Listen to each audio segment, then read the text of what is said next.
So I guess we can go ahead and get started since you guys were, my God, you all rolled in at like 1 o'clock, so that's really impressive. Okay, so thanks for being here. I'm Ruthie. I know a lot of you guys. I'm with the National Center for Housing and Child Welfare. Today we're going to talk a little more specifically about how to get the job done for youth in rural areas, okay? So I'll give you kind of a general overview of different ways that people have attacked this across the country, a little bit about how to implement that or begin to access those same kind of resources. Are you guys all Catholic? Because you're all sitting in the back. And that's kind of our, oh, hi, April. That's kind of our thing. So I'm Catholic, so I guess I can say that. I don't know, are you Catholic? No. Oh, all right. Then you can sit there. So sit wherever you like. Everybody's on the same side. Yes. Yeah. Our hostess, April, just joined us. Okay, but I wanted to tell you before I start that we do have John Cheney Egan from Illinois as a guest today. I'll speak for about a little more than a half an hour, and then John will speak a little bit about how the state of Illinois, which like Maryland, has a considerable range of communities, urban, suburban, rural, and John has the bird's eye view on all of that because he is the director of the housing programs for the Department of Children and Families statewide in Illinois. So they actually have the benefit of having somebody on staff who has now 15 to 20 years of experience directly managing the housing programs and managing the family unification program statewide. So I know there's been some, we'll say, pitfalls along the way trying to access family unification program vouchers on the Eastern Shore, and really the person to ask about how to overcome those barriers is John. What should the process look like, and so on and so forth. But beyond that, they don't just have the family unification program in Illinois. They have a range of housing solutions for youth. But it is hard to get the job done in rural areas, not just for youth, but families. So John will talk a little bit about what they've done to overcome those barriers in Illinois. And then it would be great if we could have a dialogue about kind of what the state of affairs is for you all, what your day-to-day lives are like when it comes to accessing housing resources, because this planning grant is really supposed to be responsive to what you need so that on our end we can help put the partnerships in place and kind of grease the skids to get stuff to happen for you over the next couple of years. So the resources aren't going to all be readily available today. The idea is what barriers are you facing and what can we do to bring state and federal pressure down to the Eastern Shore to make resources available for you and to free up money. I'm hot. I'm going to take off my jacket. Okay, so I actually have a clicker. How awesome is that? And so these are our learning objectives for today. I'll try and hit on all of these. If there's anything missing that you want me to talk about, let me know. And if you want to add to this. But generally, I'll talk about best practices in preventing homelessness, some national models for addressing homelessness among youth, specifically in rural areas. And for Thrive at 25, of course, we're aiming a little bit farther than that. We're also talking about long-term housing stability and hopefully getting kids on the track for permanent housing and the stability that requires. And in doing that, it's going to take accessing new and unusual streams of funding at the local, state, and federal level. We'll talk a little bit about that. And then what does all this look like on the Eastern Shore? Or perhaps more importantly, what does it need to look like on the Eastern Shore, and how do we make that a reality? So first, the idea here is a continuum of housing options, okay? So we're going to talk about how to knit all these streams of funding together. You may have seen this slide before. I get a lot of calls about this slide. I'm actually going to Tennessee later today or later this week to talk about this slide, just this slide, and how this works. So here's your age range, age 16 to 25. And in some places around the country, kids are in independent living by age 16. They might even be in their own apartments. But most kids are going to be in family foster care. And this grant, asking us to go a little bit farther and begin to think about the unaccompanied youth and the homeless youth who aren't necessarily served day-to-day by the child welfare system, but in a lot of ways meet the eligibility requirements. And so what can we do to extend these resources over time to those youth? So, so that's where most kids are going to be. What we're trying to do with Thrive at 25 is move the housing supports forward a little bit so that we're aiming towards self-sufficiency age 25. We'll talk a little bit today about how some states are beginning to use their federal dollars, so their Title 40, this is your entitlement dollars, to create subsidized housing out in the community that's paid for out of child welfare dollars. Some states use Chafee. We'll talk about that. And then in some of your communities, you will be using the Family Unification Program for youth, and how might you do that? And we want to be trying to push that back as far as we can towards the age 23. And then we will also talk about some subsidies that would get us cushion for youth even beyond the age of 21, 23, out beyond 25, even if a young person needs that. And we'll talk about the fact that, as you know, the reality is often that a young person is going to need that. So all of a sudden, this May and just this week, so for whatever reason, May and June, all of a sudden there are all these studies on housing for youth, and this is one of them. And it kind of reminds me of like when there's a huge blizzard and everybody's snowed in, and then like 9 months later there's all like a baby boom, okay? So I think this is related to the fact that HHS has acknowledged that housing is a big challenge that you all face on a day-to-day basis in child welfare. So, and Congress, for that matter. So a number of studies have been called for, and let's not forget the private foundations that have also now sort of acknowledged this intersection between housing and child welfare. So there's a GAO study. HUD just issued a series of studies on the Family Unification Program, but not just that, all kinds of housing options for youth aging out. And Youth Villages in Tennessee. Youth Villages is actually a national program, but the particular study is being done in Tennessee. I'll talk about that too. But there is just a rash of studies. So this study from the GAO what they did was they looked at how are states doing in terms of implementing the Fostering Connections to Success Act. So for example, when I show you that timeline and I say that from age 18 to 21, you could be using Title 40 dollars to put a kid in housing out in the community and using federal dollars to subsidize the rent. That is made possible courtesy of the prevailing law in the country now for child welfare, and that's the Fostering Connections to Success Act, which I'm sure you're all intimately familiar with. But the GAO went out and said, okay, great, so how are states implementing it, right? How's that working out?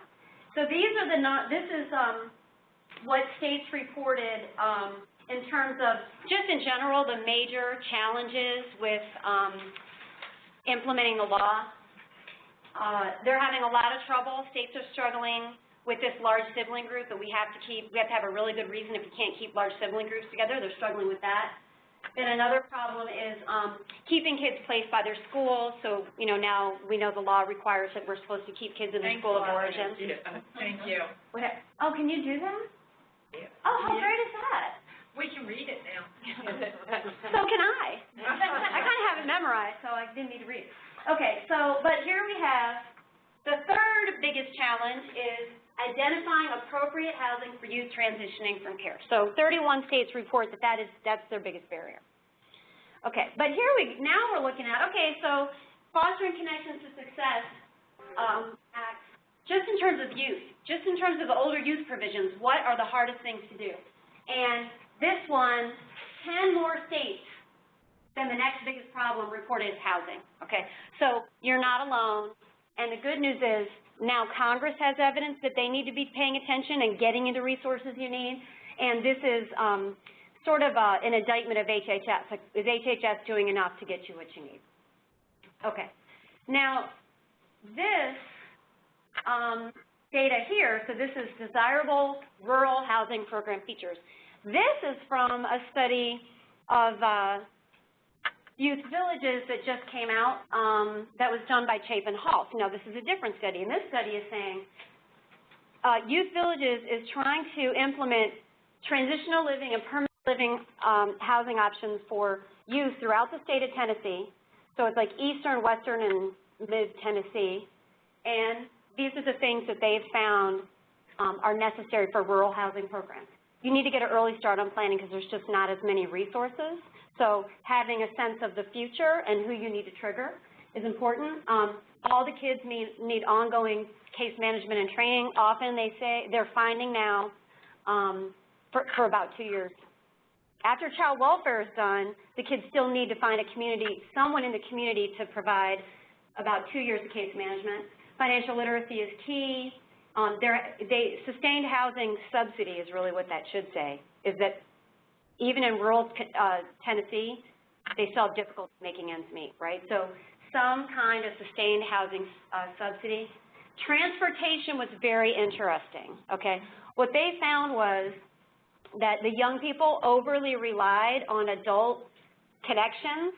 So we tell them to get permanent connections, and we get those in the community, but then they end up exhausting those connections, and those connections break down, primarily because they're using them for transportation, because they don't have any other options. So beginning to think about, and there's still 2 more years left of a study on this program, and it'll be interesting to see how they deal with this. Are they going to just buy used cars? I mean, really, what are they going to do? Maybe that's the option. And they have found in the Youth Villages study that when it comes to permanent housing in a place like in a lot of rural areas, it's the private landlords. And I know that's not helpful, but that is a reality.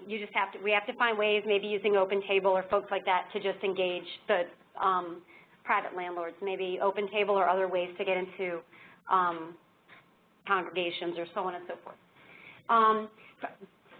This program, Flexibility and Responsiveness, is really aimed at us. It's aimed at the child welfare folks, that we have to find ways to make our funding sources more flexible and quicker, more responsive. And then, again, often you need an ongoing housing subsidy beyond what child welfare can do, so that other end of the spectrum. And we have to figure out ways to do that, and there's no silver bullet for this, but we will get to that. We will talk about how we could do that on the Eastern Shore. So here are some ways that, and some examples of states that have been able to do successful prevention efforts. So they're planning going forward, starting early on, as early as age 14 is successful. And then I'll give you some models of communities where they've been able to even pull in permanent housing resources. So Vermont has a statewide prevention and response program through their, this is actually the Vermont Coalition for Runaway and Homeless Youth Programs, okay? So Vermont, it's not thought of as super rural by everybody, but it is super, super rural, okay? And so what they've done is they've put a network of private providers together, and there's one in every county at least, and those people are in constant contact with each other. And they are able, through that coordinating body, to pull in a great deal of money into the state. And they served 784 youth with nearly 30,000 nights of food and shelter. But what's interesting about their model is that look how many of them exited to safe housing. Caveat here is, for them, the definition of safe housing is often family reunification. So when we start to talk about runaway and homeless youth programs, Basic Center, street outreach, things like that, those programs are required by law to try family reunification first, like within the first 48 hours, basically. So they're really aiming for that. But plenty of these kids also leave and go to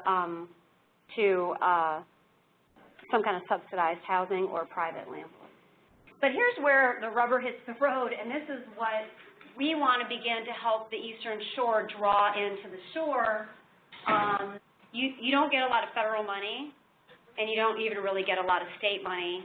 So the state's not doing a good enough job, in my humble opinion, paying attention to the needs of the Eastern Shore.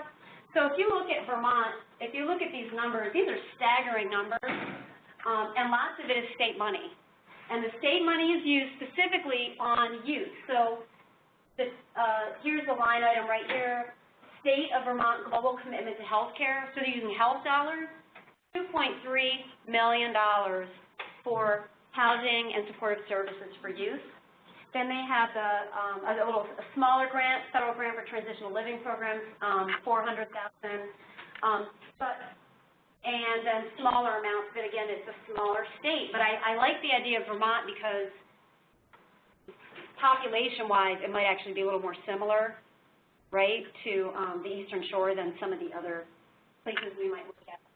So anyway, they're getting $2.3 million in state funding. We need to think about how we can do that here. Okay.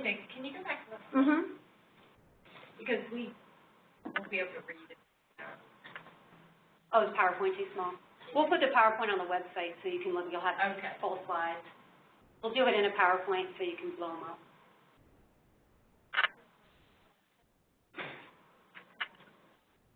So how do they draw in health? Huh? How did they draw in health policy? We just have to make a partner. You have to make the case for it. I can tell you that the reason that, well, a lot of, I'm going to talk later about some money that the governor's put on the table, the $3.5 million for transitional housing programs for youth aging out of foster care. That money's all in Baltimore. There's going to be another $3.5 million, which I think you should go after, and hopefully we'll help you do that. But that $3.5 million is in Baltimore, and it went to Restoration Gardens, which you've probably all heard of. But it's a fascinating story how we got Restoration Gardens, and I think it relates to this healthcare money. So Restoration Gardens is run by a program called AIRS. Does anybody know what that stands for?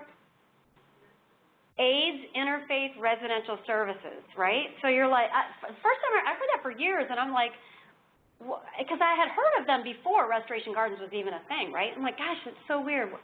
Why are they looking to serve youth, AIDS Interfaith? It's because in Baltimore they were able to say, look, how do you think people are getting AIDS? The virus is being spread by unaccompanied youth who are exchanging sex for a place to live.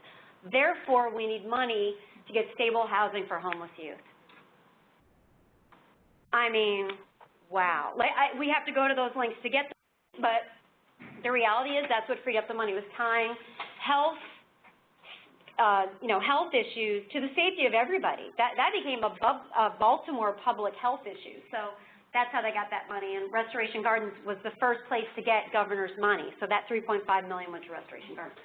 So you need to make the case, how is this money going to benefit the shore or the state? And that's maybe how you get health care money. I know. Okay. In Tennessee, private providers are used, right? So this is Youth Villages. Youth Villages is, again, it's a nationally renowned program. I believe there are 6 states that have Youth Villages. They've added one in Washington, D.C. You don't have one in Maryland. Maybe that's something else to look at. Can we talk to Youth Villages? Use your clout and your money and come serve the Eastern Shore.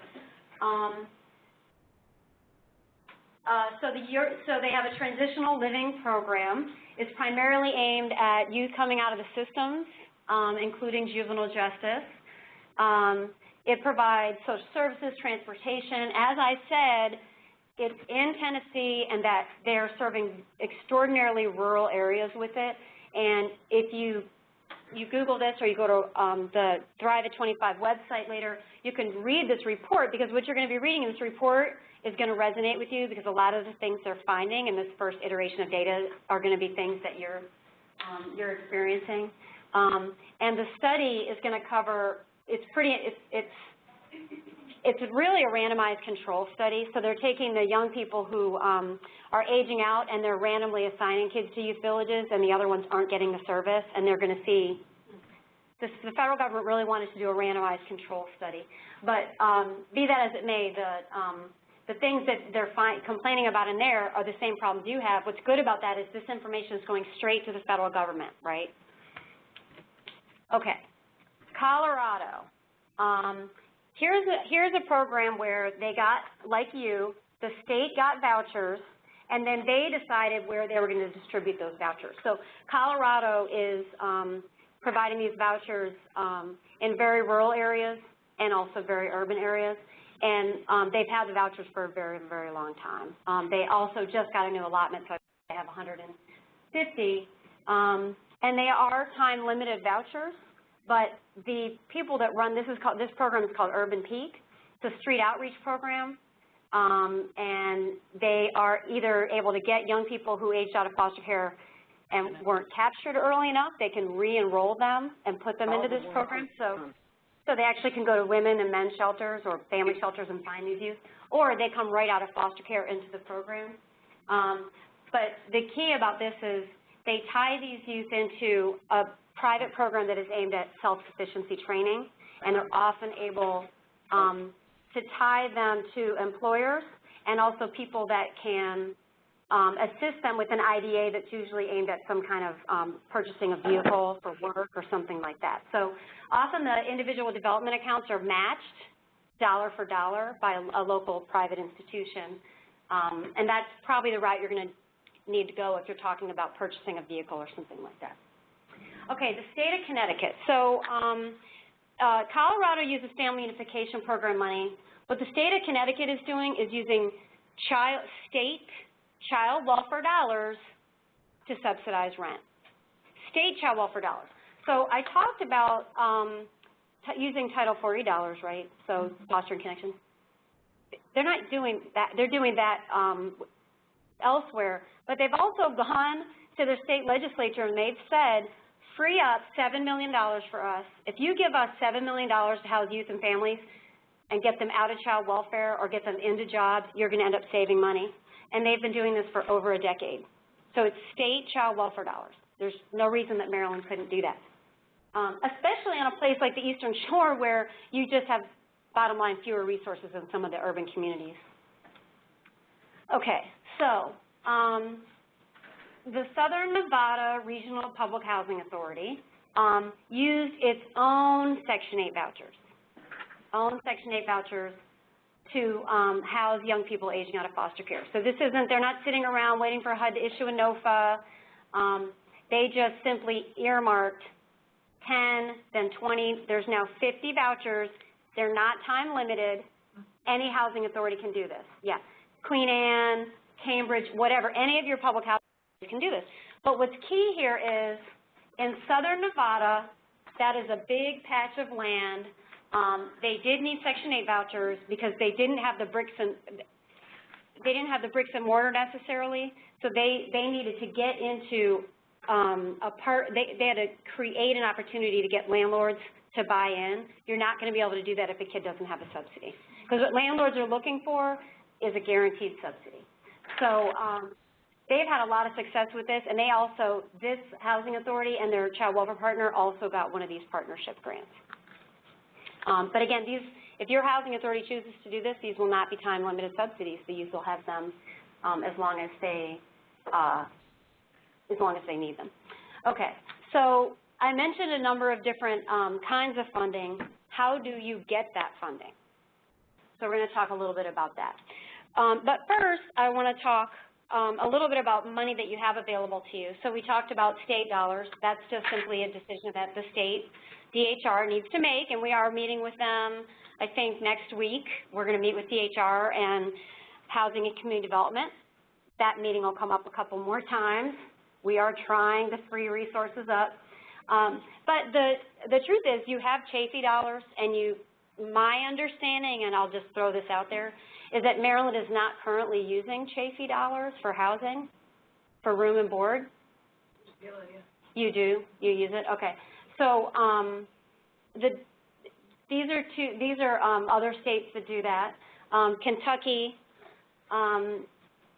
leverages those dollars with their, I'm going to talk about State Housing Finance Agency, but they use their Chafee dollars to leverage the public housing dollars.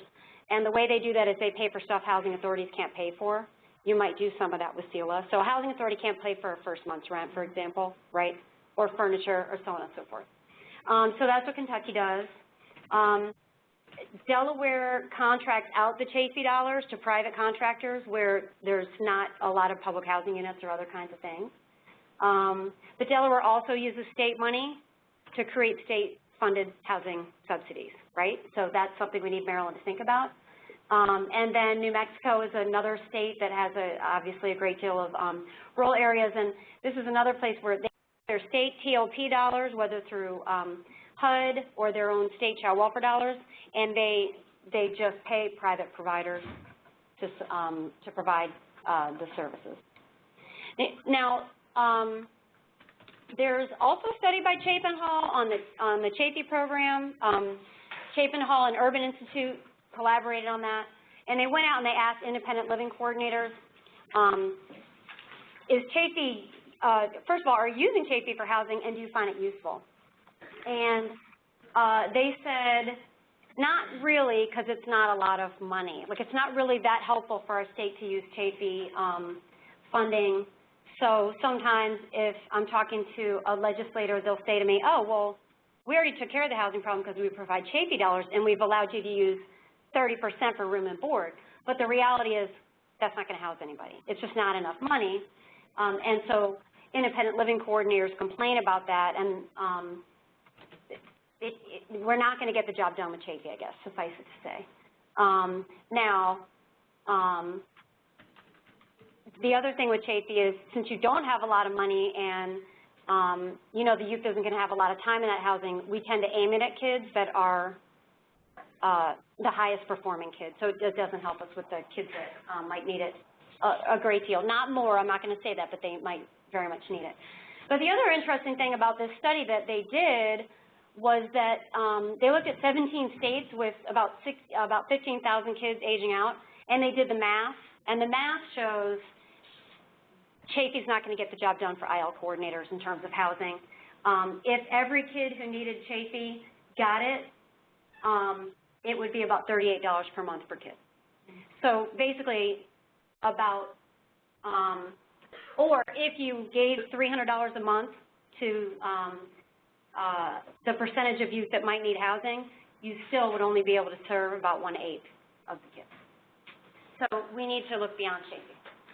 So what can we do to free up state funding, and why would that be beneficial? So I'm sure some of you have heard of the THP Plus program in California. Okay, California actually puts its own state dollars on the table to subsidize rent for young people aging out of foster care. They have a line item for it. It's huge, and almost every county has kids living in it that are where their rent is funded for 2 years using state money, not state, you know, not, again, this is not Title 40, it's the state money. So if we're able to demonstrate the need on the Eastern Shore, we should be able to make the case to Maryland that they should do this. North Carolina and Texas also use state funding, but it's only for kids who are college-bound.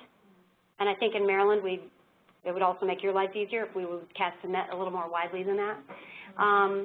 And then, right, but here's the sad thing is, if you read the GAO study on how people are doing in terms of serving older youth, even California says we do not have enough housing for youth, okay?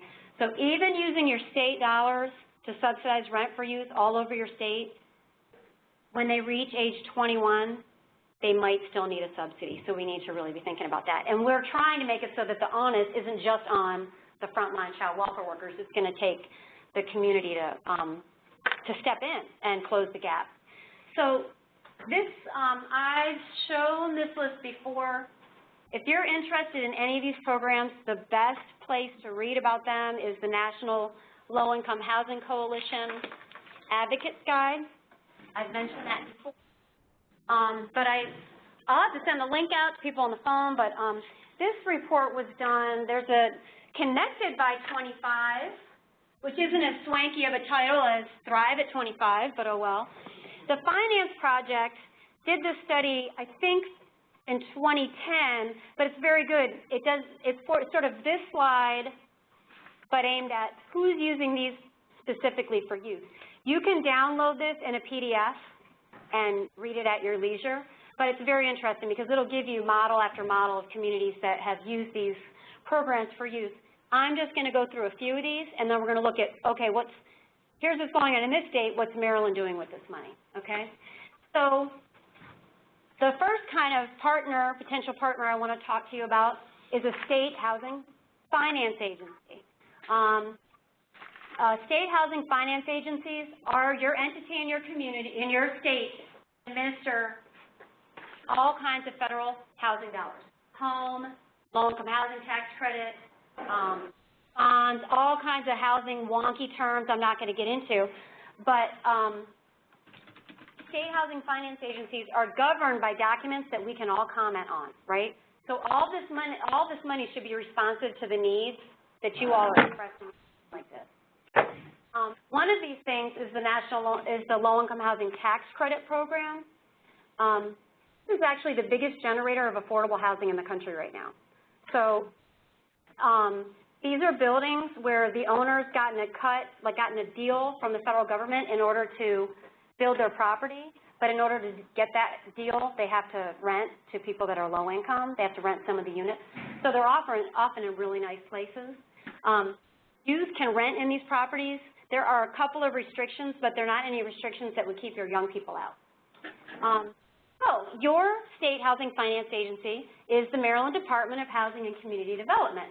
And would you believe, as I said, there are documents that govern these entities. Your entity is HCD, and in their qualified allocation plan, which is the document that governs how they should spend their money, youth are already a priority. But very few communities have done anything with that, right? So why couldn't we get developers on the Eastern Shore to trigger this? If they are serving youth aging out of foster care, they will get more points on their application. They're more likely to get money from the federal government, right? And any developer that goes into Maryland and says, we're going to serve youth aging out of foster care is going to have a better chance of getting that money. It's already in there.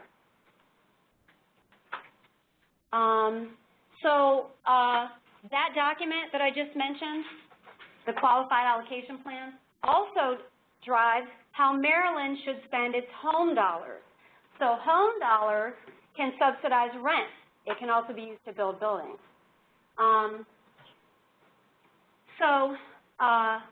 Florida and California, there are others, are examples of states where they flat out use this federal money to subsidize rent for youth aging out of foster care.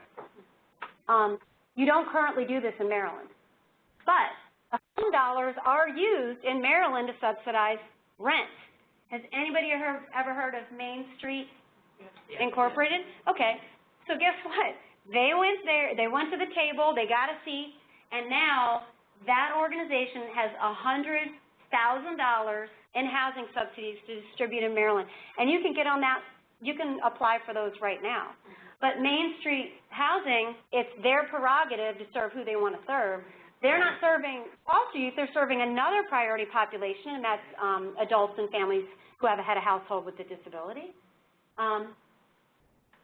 Why not find a provider on the Eastern Shore who will serve your population who can go in and ask for this money? There's no reason why we can't do that.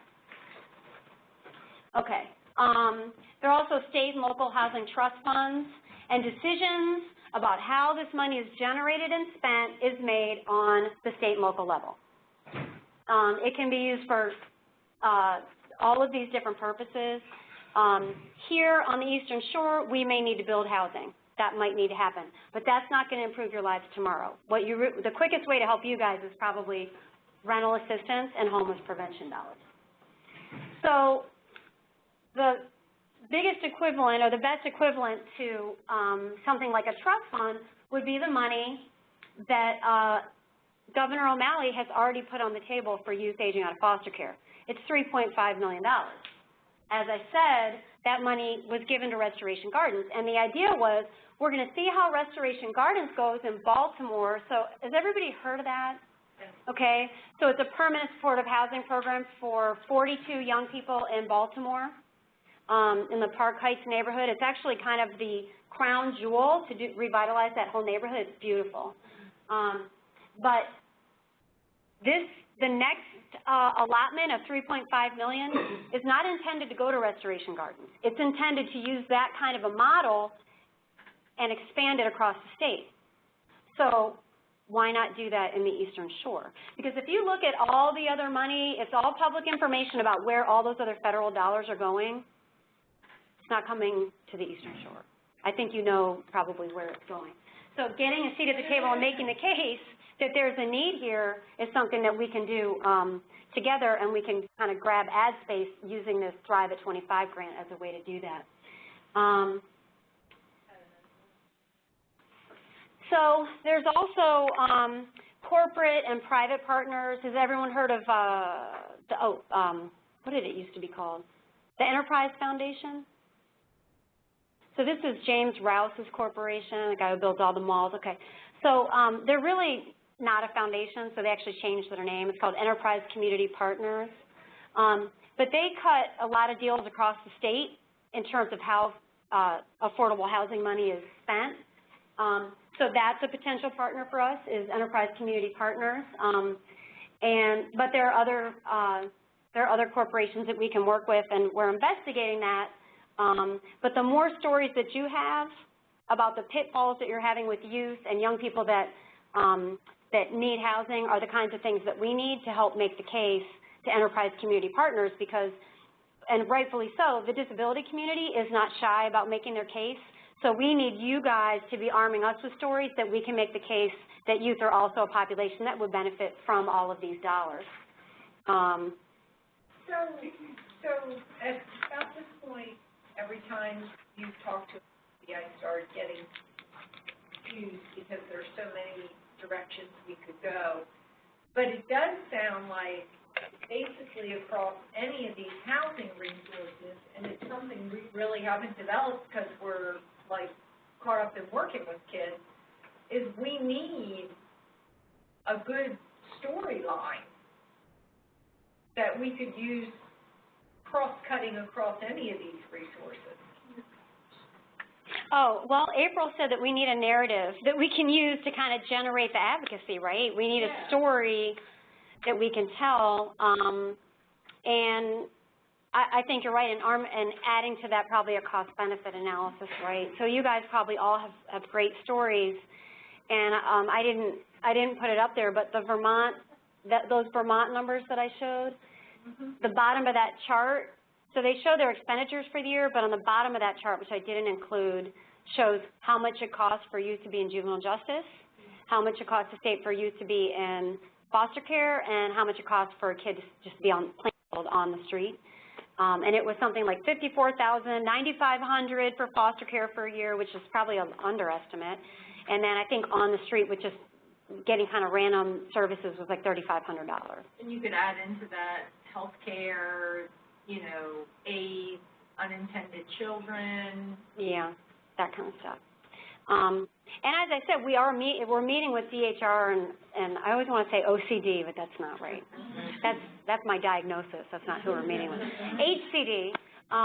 So we are meeting with them next week. So even between now, we're meeting with them on the 17th or 18th. So between now and then, if you guys have stories about young people that are working and still can't afford housing, those kinds of things, because and quite honestly, I think that people who are running for governor perhaps would want to know those stories, and I think there might be some people associated with some people running for governor at that meeting on the 17th,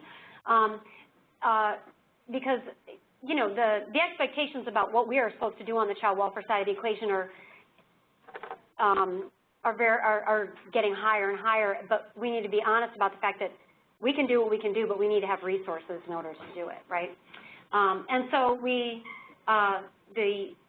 the state can offer money, but the reality is if you don't have a private developer that's going to apply for that money with you, or understands your population, or more importantly, the people that need to hear the narrative are these private developers who care enough about it to add them into their application, that you still aren't going to get served, right?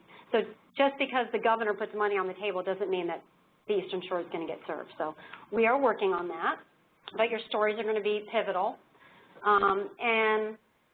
Again, John may talk about ways that we engage private landlords. I'm sure you guys have some tricks up your sleeves too, so we'll talk more about that later, but we don't want to leave out the private partners. So the United States Department of Agriculture does have some housing programs.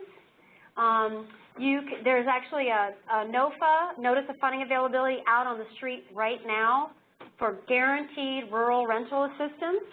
This can be used for youth.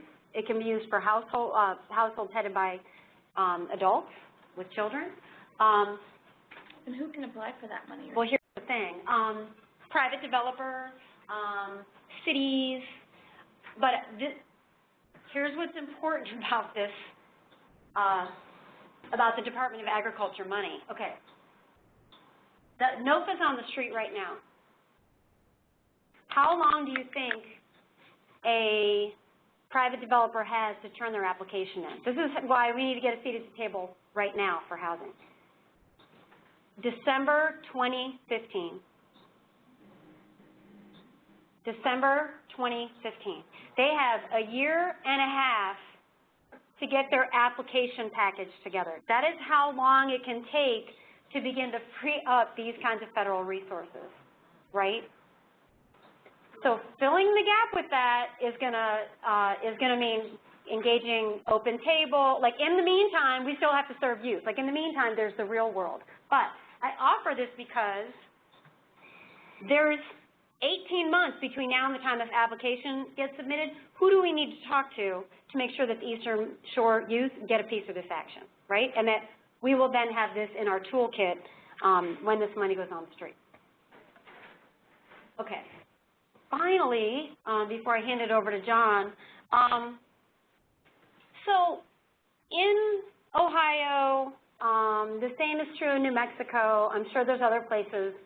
Folks have taken a second look at the mobile home communities and said, and Ohio Lighthouse Youth Services has done this for quite a few youth who are interested in it. They've made this happen. And there was a great article in the Post on May 10th that you can look up about these two guys are like former Wall Street guys, right? Well, it is what it is. I'm just saying we're not all just in this county. There are other counties. It's just something to think about. But one thing that was interesting about this is that the rent is actually really affordable, okay? And so it's something to think about. The other thing that, again, is a blessing and a curse, and you have to do your homework on a community, kids with credit issues, criminal background, stuff like that, the folks might be able to work with them. But the deal with this is it freed up places for people to live that had nowhere else to go, and the rent was affordable. So we need to basically put all options on the table because, again, I believe I had this on a previous PowerPoint. It's just important to point out that you should not be expected as a child welfare case manager, IL coordinator, director, to close this gap on your own using child welfare dollars. We have to have the expectation that the state of Maryland is going to drive resources here because there is no way that you can close this gap in affordable housing using the resources that you have on hand. And I think you're dealt a raw deal if people believe that you should be able to just make enough phone calls to close this gap on your own. So I'm actually, I feel like I want to hand it over to, maybe I'll just take a few minutes for questions and then I'll hand it over to John. Anybody? April? This is questions about all of this. Yeah, but after John presents, we can get back to, I'm going to leave this slide up, okay? Okay.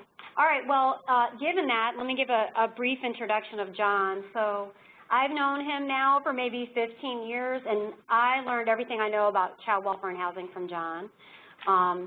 And whenever I talk to somebody about some family unification program that is not quite gelling, or there's some kind of barrier, or referrals aren't made quickly enough, I always suggest that they talk to John because he is the gatekeeper for the family unification program statewide in Maryland. And, you know, the family unification program is supposed to work so that child welfare makes the determination of who's eligible and sends that referral over to the housing authority. And so the housing authority wouldn't say this family's not eligible because we don't think their case plan makes sense. They are only determining Section 8 eligibility. John's on the other side determining who gets referred and who doesn't.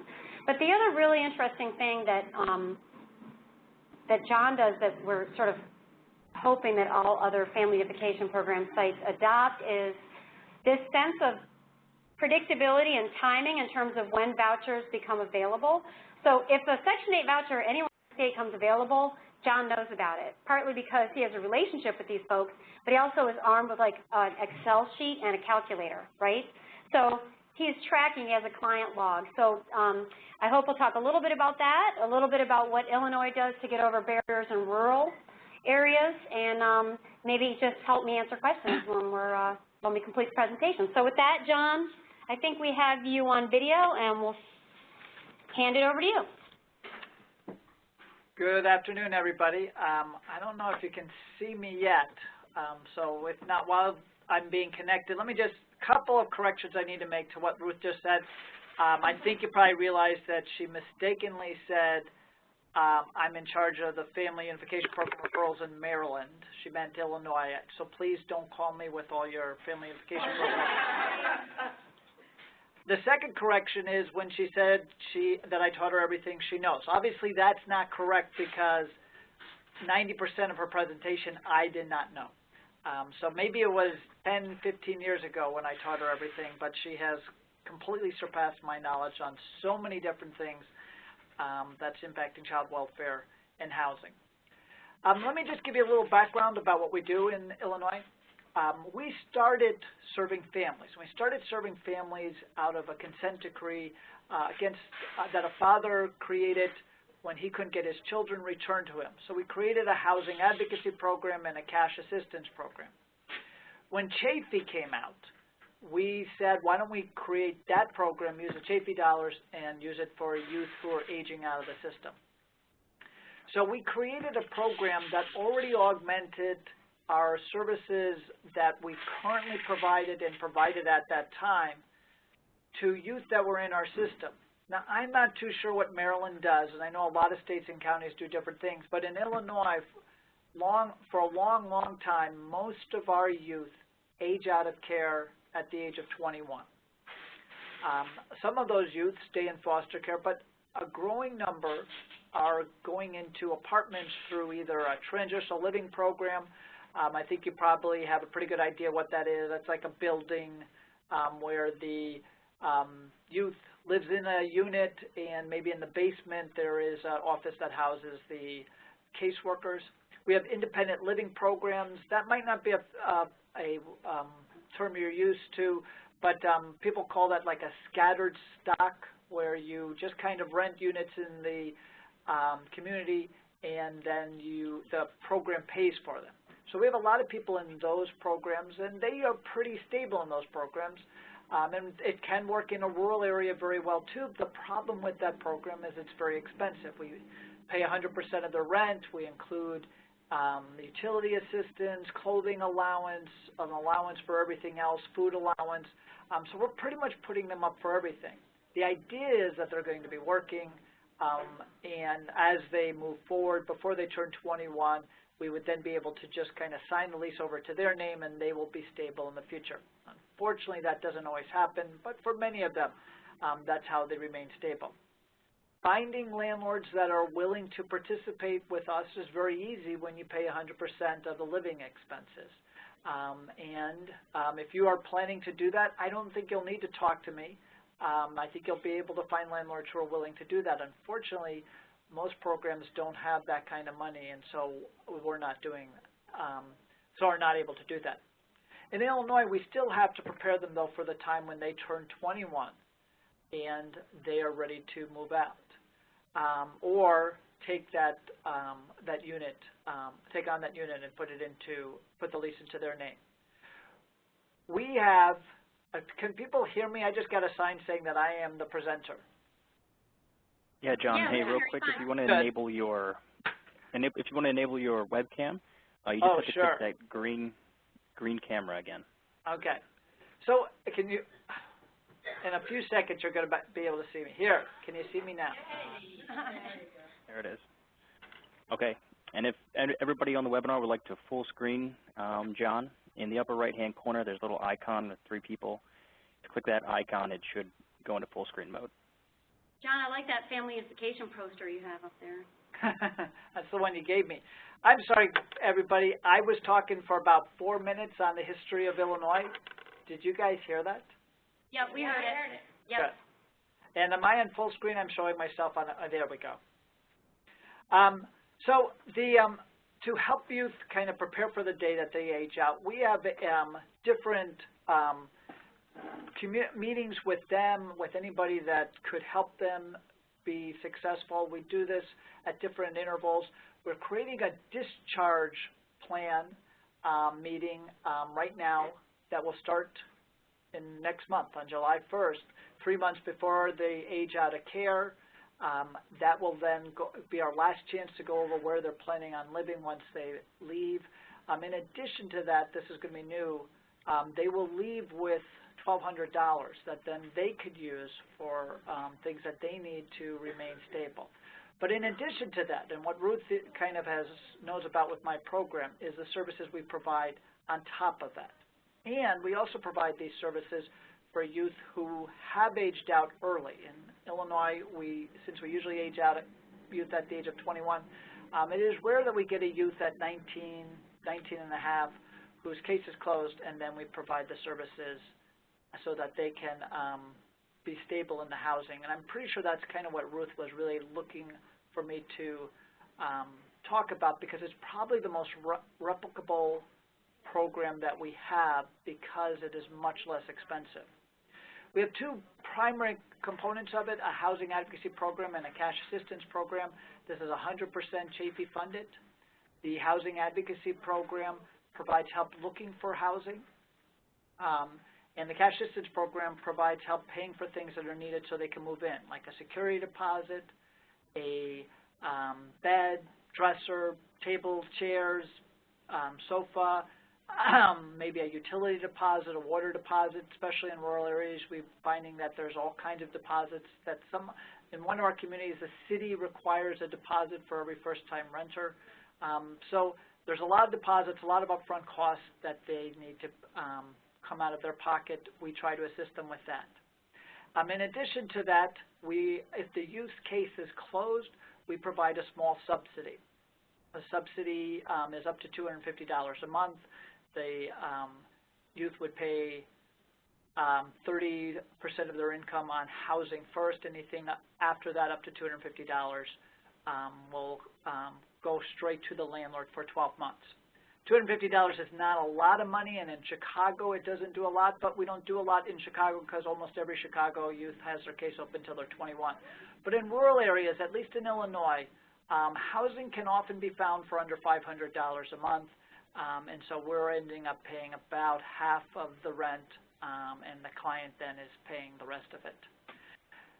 This subsidy is really important to helping the agency develop relationships with the landlords. But even more important than the subsidy is the housing advocate themselves. We hire through these housing advocacy program contracts people who will help them look for housing, and probably most important to the landlord is to follow up with them for up to, usually up to 18 months, up until their 21st birthday, just making sure that they are stable, they're paying rent on a monthly basis, and if they fall behind, they can come back to the cash assistance program to seek more assistance. They can also kind of just work with them, provide life skills, take them out shopping, teach them what they will need to do to be a successful adult taking care of themselves now that the state is no longer caring for them. It is this relationship, I think, that is most important to getting landlords to rent to them. In big areas, in cities like Chicago, these relationships can be made with, I don't know, maybe 10 landlords that can then result in 200 units because we have some landlords that have a lot of units.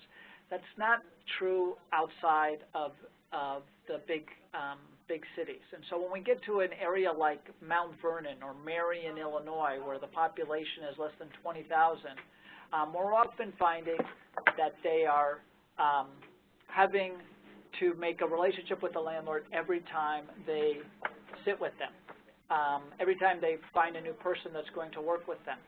that relationship then makes it, because of that, it is much, much harder to help develop this network of landlords when the basic landlord has, maybe a house here, maybe a house there.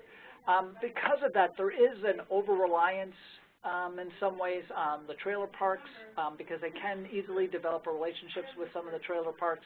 They're also much more affordable, and so a lot of our housing advocates are finding that these trailer parks are often the easiest way to get a person into housing.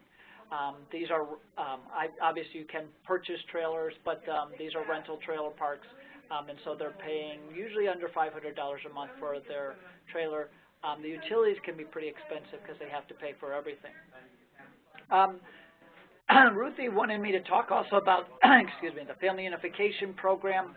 We have one program in Illinois that is successfully working with youth. That's the Springfield Housing Authority. They will serve the entire Sangamon County. Springfield has about 100,000 people in it, so it's not really a real rural area, though some of our youth are living outside of Springfield. The problem, of course, with the Family Unification Program voucher is that for youth, and for only youth, it's an 18-month voucher.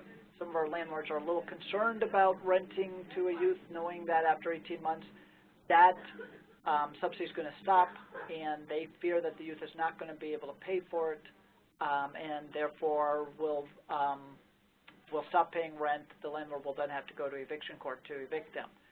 Fortunately, in Springfield, we have resolved this by getting the Springfield Housing Authority to put every youth that makes it to that 18th month into their general program automatically. Because of this, all 10 youth that we have referred to the Springfield Housing Authority for this program have all stayed on the program. So far, anyway, we have 100% success rate. Cost of this program is not extremely expensive. I've already talked a little bit about the subsidy. The cash assistance that we pay for security deposits, beds, dressers, usually that's under $2,000 per youth. $2,000 would be our maximum, but we usually do not get to $2,000 for the youth. Housing advocacy, we pay an hourly rate to the housing advocacy programs, and they use that money then to hire a housing advocate who provides the assistance. Most of these housing advocates do not have a full-time caseload, and so they're working it in with other services they provide through other contracts. Some of them are housing related. Many of them are not housing related. They have casework functions with other programs that the child welfare services might be contracting out to them. You can expect to pay for a single worker, an agency, you can expect to pay maybe $60,000 a year so that they can then pay a worker, and that would probably serve maybe 30 youth during that time. Hopefully most of them would be successfully housed. A number of them, some of them, I should say, probably will not be very successful, and so therefore will be in and out of the program. They might kind of leave the youth housing advocate provider for a few months, come back and try again, and so until they're really able to find housing and be successfully housed, that relationship sometimes kind of comes and goes. So that's just a backbone of the program we provided. One of the things we decided to do was to help to educate the youth on how to look for housing, how to maintain housing, what their rights are, what the responsibilities are. We've created a housing empowerment handbook. I sent that to people that were putting this training together. I don't know if it's reached to your people. We can make sure that that gets to you.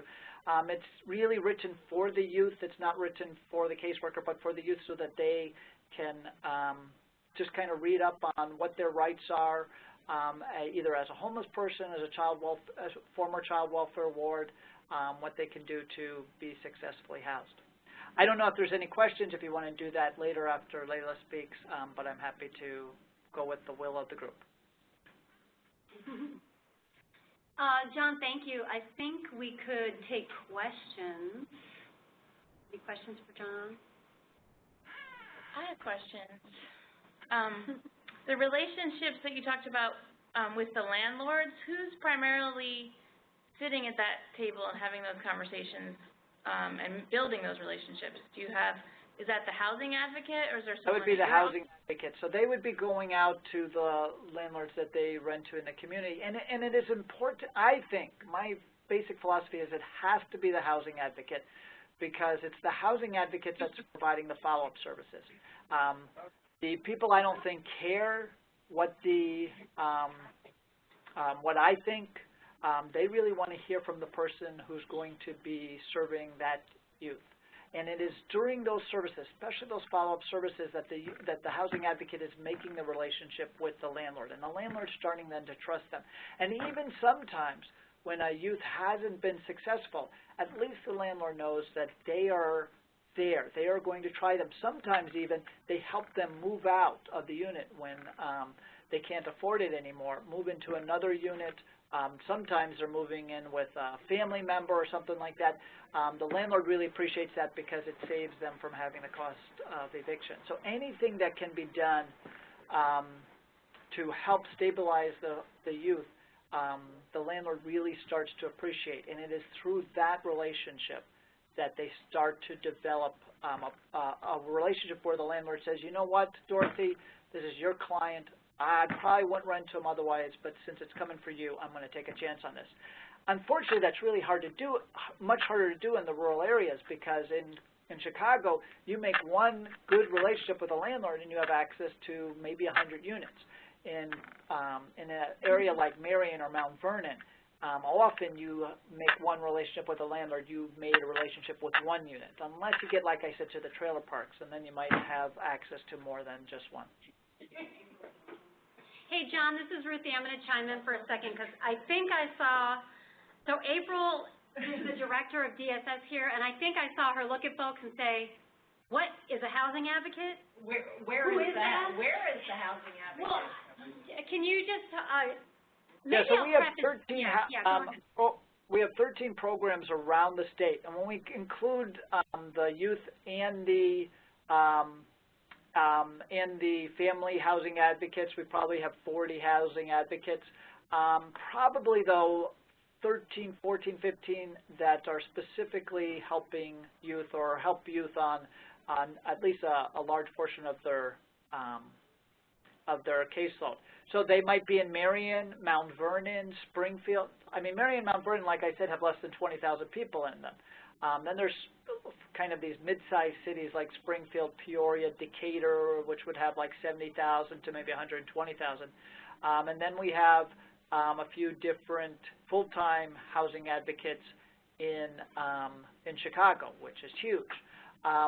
The youth housing advocates are coupled, the downstate or the rural area housing advocates usually have both a youth and a family caseload, and they find that they're using some of the same landlords for both. Some of our youth, aren't just a single youth. They'll have one or two children with them as well, and so often they might need a one-bedroom, two-bedroom rather than just a studio apartment.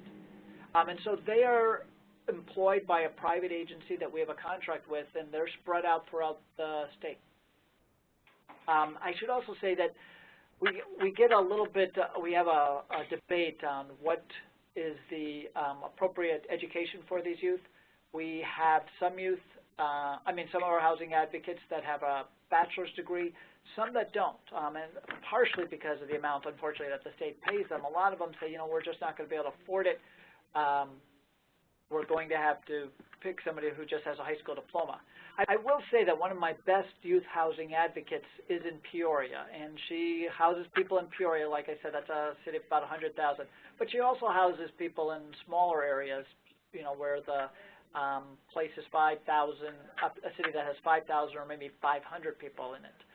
She's very successful. She has a high school diploma. I do think, though, for the most part, it is helpful if you can find people with bachelor's degrees. They need to get out in the community. They need to have confidence developing the relationships with the landlord, and we find that for the most part, where Dorothy and Peoria is the exception, but for the most part, that the persons with a bachelor's degree seem to spend much more time out in the field and are more confident with the landlords. So, John, would you be willing to make the job description of the housing advocate available to us? Well, I can't because I don't have the job description for the housing advocate, though I probably could get one of my agencies to. I can also, I'm pretty sure I can give you a copy of the program plan we have with those providers as well. Okay. That would be great. I mean, Bill, I just had like the most incredible aha moment around this very overwhelming topic, and that is, this is so important, and it is the linchpin, and we're like already spread like peanut butter, and the bread is tearing, and I think this housing advocate type person is not going to deal with the systemic issues that we have to address, but it could be the bridge that we need working one-on-one with some of these youth and out in the community.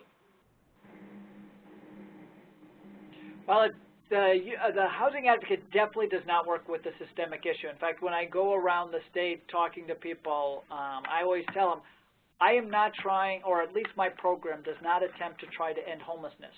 What it tries to do is make my youth more attractive than somebody else's youth, so that the landlord chooses the youth that we're working with rather than somebody else. I mean, that's basically the only thing I'm trying to do.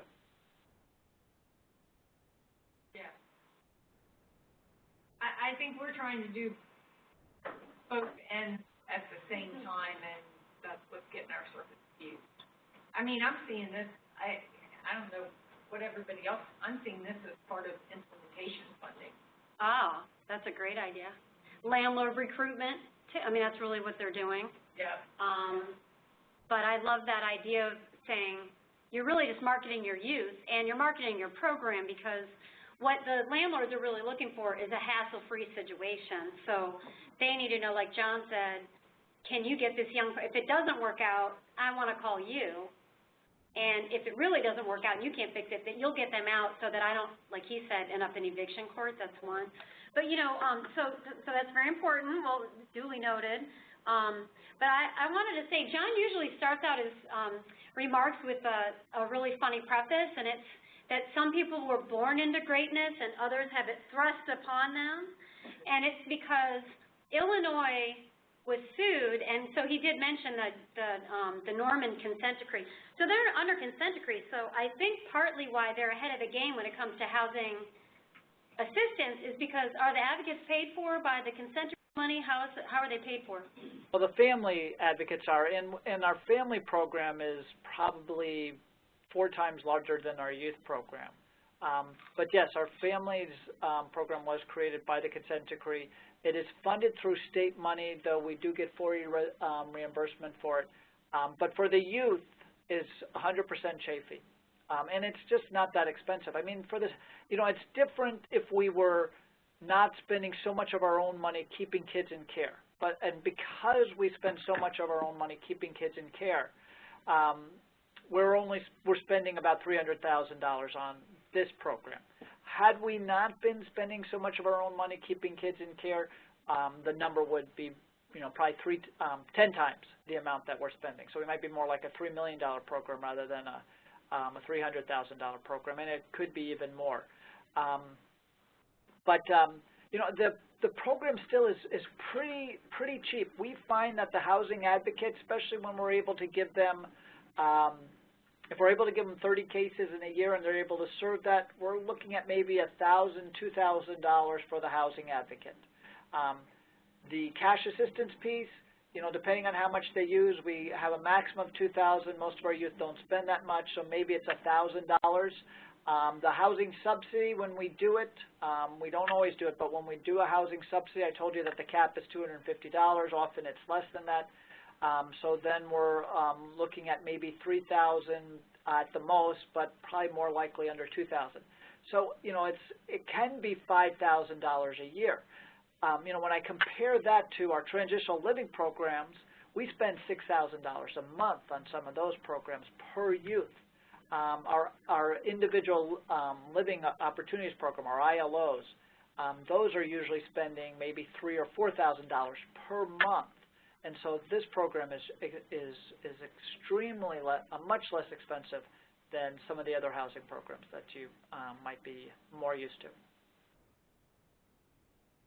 It does, though, put a lot of responsibility on the youth, and I don't want to apologize for that.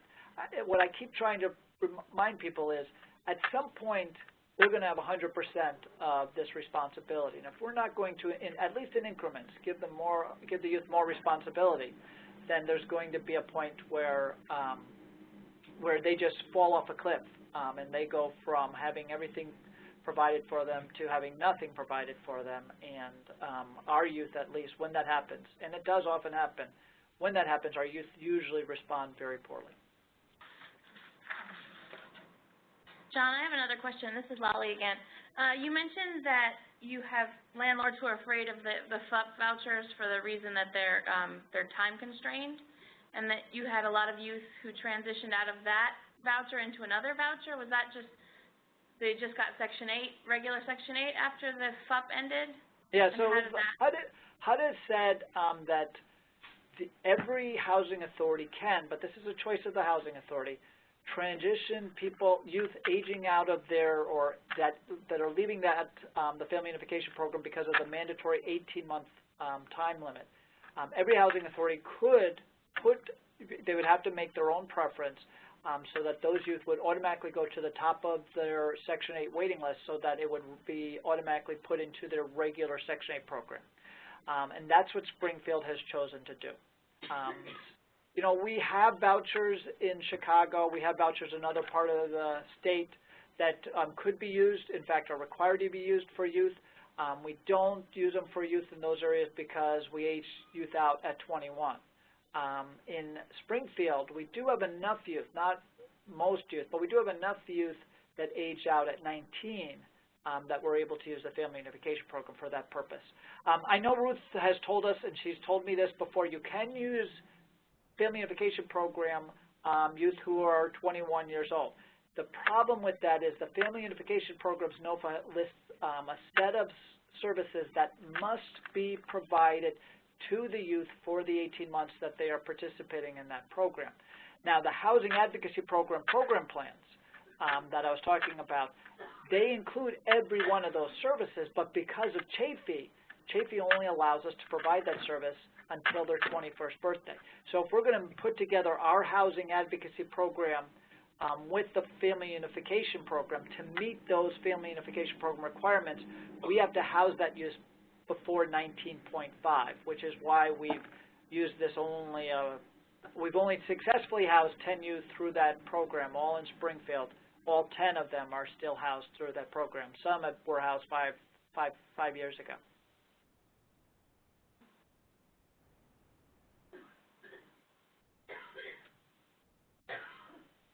We have a question in the back.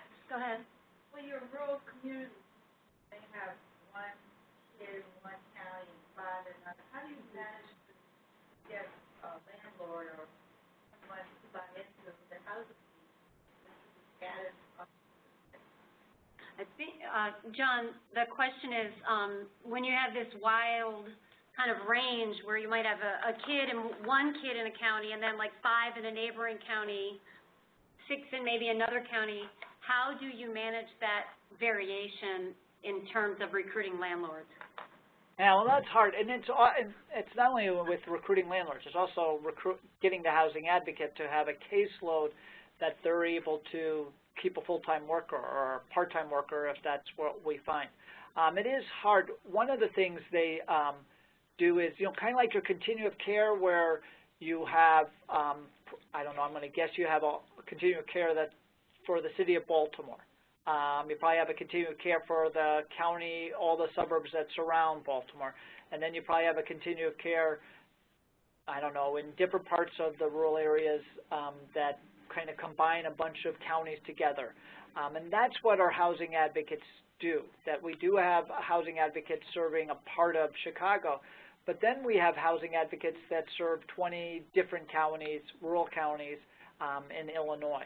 And so their area, it becomes difficult because their area is huge, and the relationships that they develop with a landlord are not bringing in hundreds or even scores of property. They're often just bringing in one or two, unless it's a trailer park. I would say it is the hardest part of the program. The good news is that the housing in those areas are also cheaper. And I do believe that that is a more important determinant on whether the person's going to be successful than how many landlords they can find. So our housing advocates in the rural areas are constantly developing first-time landlords. The other thing, and I don't know if this is true in Maryland, but the other thing that's helpful for the rural areas in Illinois is that we are having this migration from rural areas to the city, especially to Chicago. And so a lot of these rural areas with housing, with rental housing, are losing people. And so their vacancy rates are much greater than they are in other parts of the state, or like at least in Chicago and the collar counties. Because of that, we often have landlords that are really almost desperate to find renters. So if they have an income, they're often willing to take a chance on them, especially if they know someone's going to be providing follow-up services.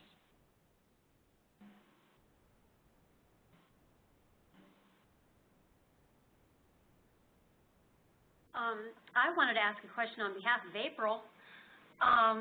What is the question I'm not asking? Maybe. Okay, so the state of Maryland got 100 vouchers, and they divided them up in kind of a weird way, but there's several counties here on the Eastern Shore that are supposed to have access to those vouchers. But I guess the easiest way to ask the question is, given that you deal with probably 11 different housing authorities or something like that, how do you deal with one that's not particularly helpful or is super resistant? What would be your way to deal with that? I don't know, guys. That's a really hard one. We have a fantastic relationship with the city of Chicago. The Chicago Housing Authority, I don't have to push them. They contact me and say, we need families or we need youth. You go to some of our housing authorities in other parts of the state, especially housing authorities that are fairly dysfunctional, and it gets really hard to get them to accept referrals. I think, though, that I think the reason why Illinois has been fairly successful compared to other housing authorities of keeping their vouchers. For instance, Chicago, we have received 600 vouchers. When they redid the baseline, when HUD redid the baseline to look at how many are actually being used, they found that 600 were being used. Actually, at the time, we had a little bit more than 600. And so the housing authority in Chicago and many of the rural areas really said, we are committed to this program. We're going to continue to take referrals. Most of these housing authorities got their vouchers before 2001. Because they got them before 2001, by 2006, maybe even before that, they did not have to take referrals from us anymore. The old Family Unification Program had a 5-year time period where after 5 years, the housing authority could just, tell the Child Welfare Agency, thank you very much, but we're not going to accept your referrals anymore. Housing authorities in the state of Illinois, for the most part, decided not to do that. But they decided not to do that because they knew we were going to have a cash assistance program to pay the security deposit, to pay for kitchen appliances if necessary. If the family fell behind on utilities and still had a case that made them eligible for the program, they could get utility arrears paid. And then probably most of all, they knew that there was going to be a housing advocate who was going to help them look for housing, and then a housing advocate that was going to provide follow-up services after they were housed. I don't think it has anything to do with me. I think it has to do with these programs, that they said these services are so important, we would rather take a DCFS referral than take one off our list. And we find that our families and our youth, and like I said, they're not a picnic. They come with issues. They come with a lot of problems, but still our families and our youth are doing better in the Family Unification Program, Housing Choice Voucher Program, than people that are coming off their general waiting list. Some of those people that are coming off their general waiting list are going to stay in the place that they were in when they applied for the program, and yet our families still are doing better. And I think it's because of all those services. So when you offer the services, I think that might be the first step to developing a better relationship with the landlord. You know, I'll go out and smile and talk to them a few times a year, but I really don't think that's what they like. I think they like the program. Yeah, we just have to have a person that will crack the door enough to hear about the services that we would be willing to provide. John, do you ever have a situation with the housing authority where they have like a philosophical disagreement with you about serving a youth versus a family? Well, you know, yeah, I mean, most of the housing authorities will not take our youth. The last people that got funded from the last program was Rock Island, Chicago, and Springfield, and they are required to take our youth. So they don't have a choice. Every other housing authority is not required to take our youth. We've only convinced two. That's Winnebago, which is Rockford, and Danville, which is east of Champaign, Illinois. So they will take them. You know, the youth, unfortunately for the state of Illinois, we really don't use the youth nearly as much as we would have otherwise because so many of our youth stay in care till they're 21, and we haven't found a way to serve them for the required family unification program, you know, the life skills and everything else we have to do for 18 months. So we haven't served a lot of youth outside of Springfield. But yeah, I think most of our landlords, I mean, most of our housing authorities would rather work with families. I think they find that a much stronger recipient. I think they partially do because of the 18-month timeline. Like I said, Springfield is willing to just kind of graduate them into their other program. The other housing authorities have not made that commitment yet. So, so I think that's one of the stumbling blocks. I think the other one is they just don't feel confident in the youth. It's hard to get them to do this when they don't have to. You know, you tell them the services, you tell them you'll provide these services for 18 months. Hopefully that will get them to provide to accept the family unification program youth referral. But it's a tough sell. It's a really tough sell.